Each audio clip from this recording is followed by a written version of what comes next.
Rogério, hoje nós temos aqui um tema interessante, né? É mesmo? Se olhar para cima, vem de cima para baixo. Hoje o tema é de cima para baixo. Se olhar para baixo. Aí então o trem fica feio. Né? Tem que olhar. A cruz você tem que estar sempre assim, ó. Tem, não é? Olhou, cochila, né? Normalmente. Nós temos Jonas aqui, 3, de 6 a 9, que é muito específico nisso. Chegou esta notícia ao rei de Nínive. Ele levantou-se do seu trono, tirou de si as vestes reais, cobriu de pano de saco e assentou-se sobre cinza. E fez-se proclamar e divulgar em Nínive, por mandado do rei e seus grandes: nem homens, nem animais, nem boi, nem ovelhas, provém coisa alguma, nem os levem ao pasto, nem bebam água, mas sejam cobertos de pano de saco, tanto os homens como os animais, e clamarão fortemente a Deus, e se converterão cada um do seu mau caminho e da violência que há nas suas mãos. Quem sabe se voltará a Deus e se arrependerá e se apartará do furor da sua ira, de sorte que não pereçamos. Não é? Nós temos aqui um texto muito forte em questão de arrependimento. Um arrependimento tão forte que ele levou, né, uma cidade toda a arrepender. Inclusive, ele incluiu animais, incluiu tudo que tinha ali, ele incluiu em questão de jejum para que pudesse alcançar. Quando as notícias sobre a mensagem de Jonas a respeito do arrependimento alcançaram o rei de Nínive, ele imediatamente arrependeu-se, tirou suas vestes reais, cobriu-se de pano de saco e assentou sobre cinzas. O rei se arrependeu de seu próprio pecado, então usou sua influência para levar um avivamento por toda a cidade. Decretou que cada cidadão deveria seguir seu exemplo. Quando Deus viu a resposta do rei, teve compaixão dos ninivitas e não os destruiu. Neste caso, o rei influenciou o destino de toda uma população. Ele fez isso oferecendo as 3 coisas mais importantes que cada seguidor precisa. Não é? Então nós vemos aqui de cima para baixo. E o pastor Rogerinho vai olhar para cima e explicar esse negócio de cima para baixo para a gente, hein, né? Amém. O Senhor dê graça. Mas, Guerra, é muito interessante quando a gente vê a figura de alguém de autoridade ou alguém que está numa função de liderança, sim, tomar uma atitude para influenciar positivamente todos aqueles que estão debaixo da sua liderança ou que estão até mesmo, não só de sua liderança, mas debaixo da sua influência. Isso é algo que nós vamos ver em alguns outros momentos na história, inclusive do povo de Israel. Esse é um caso específico porque Nínive era a capital da Assíria, que eram inimigos do povo de Deus. Mas nós vamos ver isso através da história dos reis de Israel, quando a gente vê tanto nos textos de crônicas, quanto nos textos de reis, né, 1ª e 2ª Reis, 1ª e 2ª Crônicas, quando o rei, por ser bom, né, por fazer a vontade do Senhor, o povo fazia a vontade do Senhor. O rei, quando era mau e quando não fazia a vontade do Senhor, o povo também não fazia a vontade do Senhor. E é muito interessante que nós vamos ver isso em todos os relatos, principalmente em 1ª e 2ª Reis e 1ª e 2ª Crônicas, quando os historiadores começam a contar a história de cada rei e diz: mas fulano de tal fez o que era bom aos olhos do Senhor. Ou fulano de tal fez o que era mal durante os olhos do Senhor. Ou um determinado rei fez o que era bom como Davi, seu pai. Ou no caso do pessoal dos reis de Israel, mas eles pecaram nos mesmos caminhos que pecaram Jeroboão. Sim. Então nós vamos ver Com que certeza. essa influência, né, ela vai realmente alcançar aqueles que estão debaixo desse poder e dessa autoridade.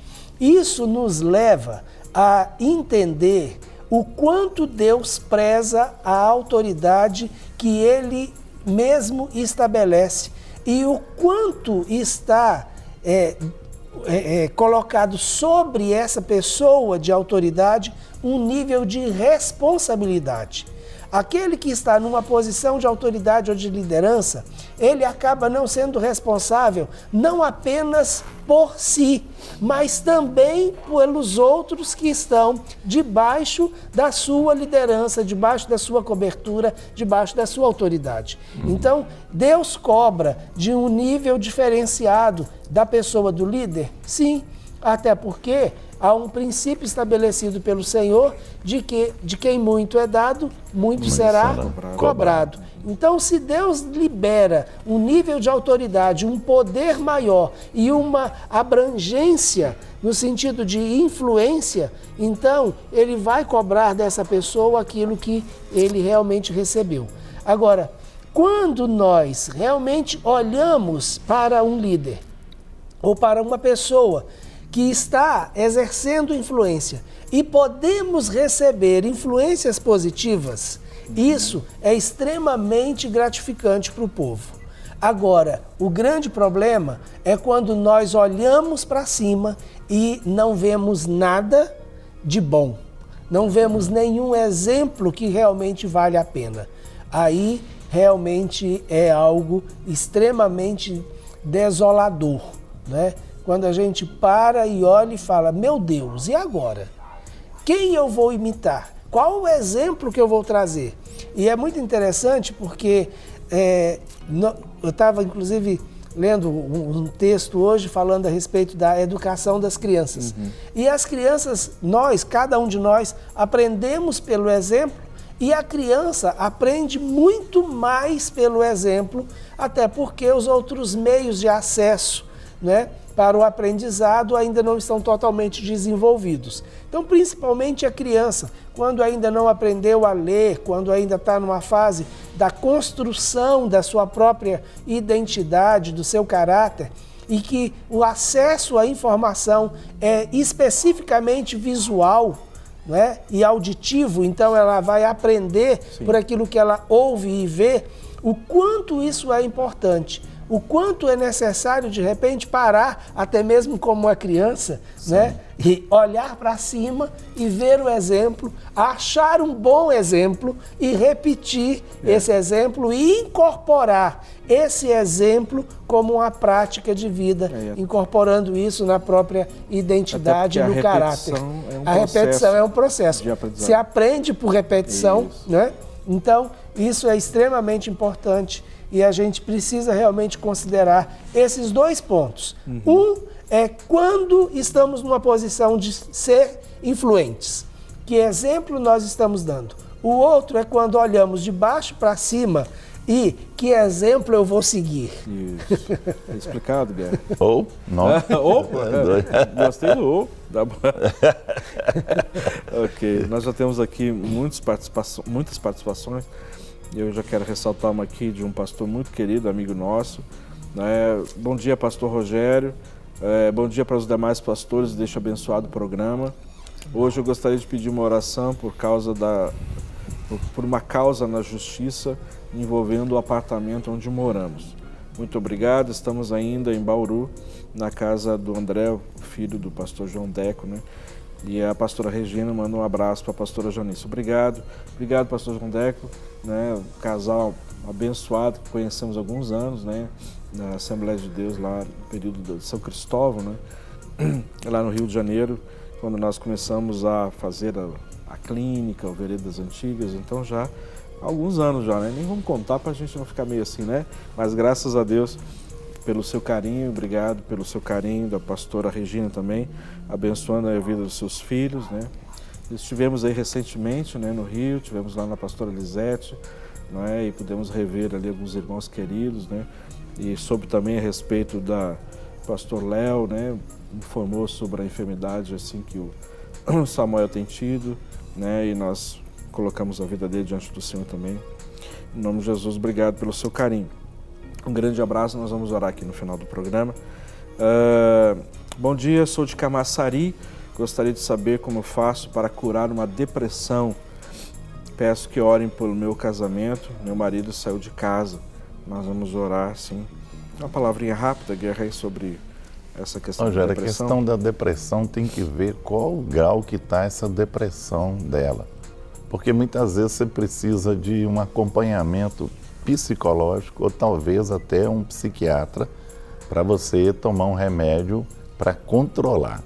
Agora, você precisa de um acompanhamento, além dessa área psicológica, você precisa de um acompanhamento espiritual, que é uma questão de cura interior. Eu sei que aí você talvez não tenha condições de ter esse acompanhamento. Se tivesse condições de você vir aqui em Belo Horizonte, a gente poderia te ajudar. Agora, o primeiro processo, já que você quer saber, é detectar aonde começou essas feridas, as raízes das feridas e tudo, para começar a ser trabalhado nisso aí. Mas eu acho que no momento é bom você procurar um médico e olhar o grau que está a sua depressão.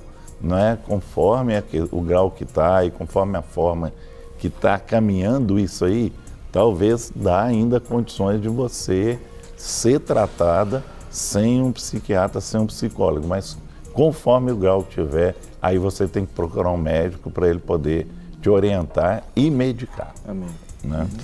Até porque parece que viveu uma situação de uma aparente perda recentemente, né? Já tem a questão do marido saído de casa. Isso é um agravante ou talvez o processo começou a partir daí. Então é isso que é importante checar. De perda, tem que ser trabalhado. Tem que ser avaliado tem que ser avaliado. Bom dia, paz do Senhor, pastores. Sou missionário João Carlos de Faro, no estado do Pará. Peço orações por mim e minha família. Deus abençoe o ministério de vocês. Amém. Deus abençoe seu ministério também, que o Senhor possa estar sustentando você e a sua casa, no nome de Jesus. Bom dia, queridos pastores.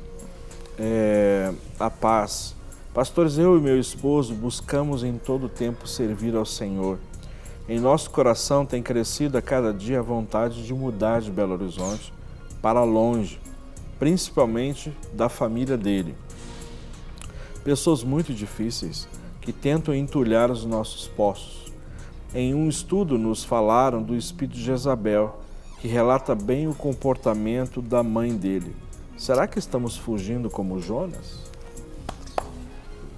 Olha, Rogério, aí tem duas coisas interessantes, né?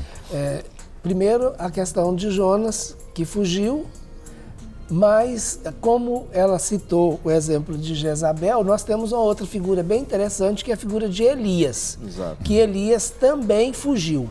Só que Elias fugiu exatamente de Jezabel, não é? E Jonas fugiu de um propósito. Apesar dos dois terem fugido, as circunstâncias são um pouquinho diferentes, né? Então, por que Elias fugiu de Jezabel? Elias fugiu de Jezabel até mesmo por causa do seu medo, né? E por causa de uma possibilidade de um confronto direto, e naquele momento ele não se sentiu apto para esse confronto direto. Apesar de já ter confrontado 450 profetas de Baal, mais os outros 400 profetas que alimentavam na mesa de Jezabel, mas na hora do confronto direto com Jezabel, ele não se sentiu apto. E aí ele fugiu e foi buscar, inclusive, refúgio no Senhor. Então, quando esse confronto é com esse nível de espírito ou nessa forma de manipulação, nós precisamos saber exatamente quais são as estratégias que o Senhor tem para nos dar para esse nível de confronto. E muitas vezes, recuar um pouco não significa fugir. E isso que eu acho que é a avaliação que você precisa fazer. Exatamente. Não é? Então, de repente, recuar um pouco, afastar-se um pouco Até porque a palavra de Deus diz isso através de Salomão, não é? Há tempo de abraçar e de deixar de abraçar. Exatamente. Então, há determinados momentos que precisamos realmente nos distanciar um pouco para ter mais clareza da situação e receber do Senhor as armas com as quais Ele quer que a gente peleje. Exatamente. Dentro desse nível de confronto. Bater de frente vai resolver? Provavelmente não. Se existe a possibilidade de realmente ser esse espírito de manipulação e controle, que é através da figura de Jezabel, aí realmente não vai bater de frente, porque a situação vai ficar bem complicada. Agora, sair de Belo Horizonte, será que esse é o único motivo para sair? Né? Pergunte ao Senhor. Belo Horizonte é uma cidade tão grande, né?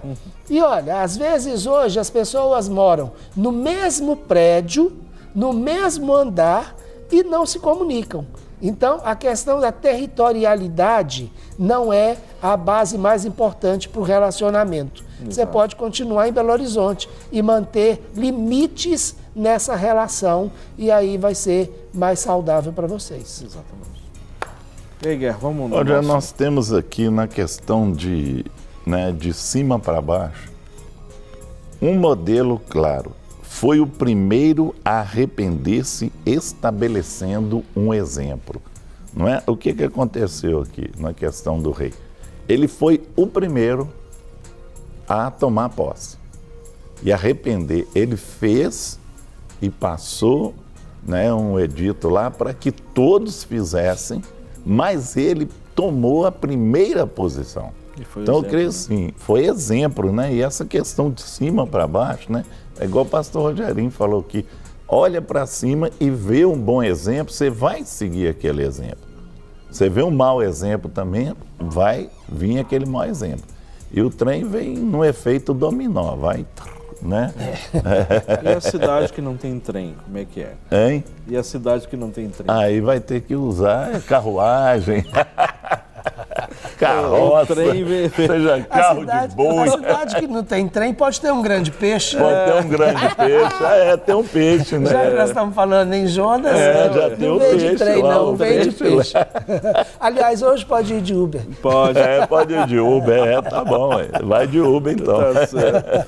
Mas, Guerra, é muito interessante quando a pessoa, antes de dar uma ordem para que os outros façam, ele já fez. Não é? Com certeza. E é exatamente esse posicionamento do rei da cidade de Nínive e essa pessoa que está nessa posição de influência e liderança. Ele não mandou os outros fazerem algo que ele não tinha feito. Ele primeiro fez. E esse é o verdadeiro exemplo. Com certeza. Muitas vezes a gente passa por situações onde a gente quer que os outros façam o sacrifício, mas nós não queremos fazer o sacrifício, não é? Então, aí a coisa realmente fica numa situação de imposição e aí nem é mais o exercício da autoridade, mas o exercício do autoritarismo, não é? Faça o que eu mando e não faça o que eu faço. Isso não é exemplo. Então, o primeiro ponto, e é exatamente isso, eu primeiro vou fazer.